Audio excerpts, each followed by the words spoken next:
গোমতী জেলার জনজাতি অধ্যুষিত কিল্লা এলাকায় ছাত্রছাত্রীদের শিক্ষার মান আরও উন্নত করার লক্ষ্যে বিভিন্ন একলব্য মডেল আবাসিক বিদ্যালয় ও ছাত্রাবাস পরিদর্শন করেন রাজ্য বিধানসভার অধ্যক্ষ রামপদ জামাতিয়া।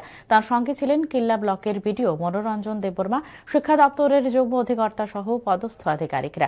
পরিদর্শনকালে তিনি বিদ্যালয় ও ছাত্রাবাসের পরিকাঠামো, ছাত্রছাত্রীদের আবাসন ব্যবস্থা, পাঠদানের মান এবং অন্যান্য সুযোগ সুবিধা খতিয়ে দেখেন। অধ্যক্ষ বলেন, একলব্য বিদ্যালয়গুলোতে আধুনিক শিক্ষা ও উন্নত পরিবেশ গড়ে তোলার মাধ্যমে ভবিষ্যতে আরও ভালো ফলাফল অর্জনের লক্ষ্যে কাজ চলছে।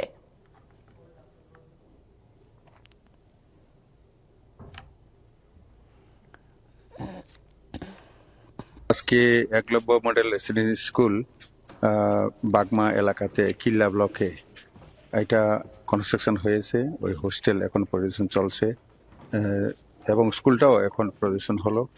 এলাকাতে যাতে মডেল এডুকেশন যাতে দেওয়া যেতে পারে এবং যাতে প্রপার এডুকেশন দেওয়া যেতে পারে, তার জন্যই এই একলব্য মডেল রেসিডেন্সিয়াল স্কুলটা।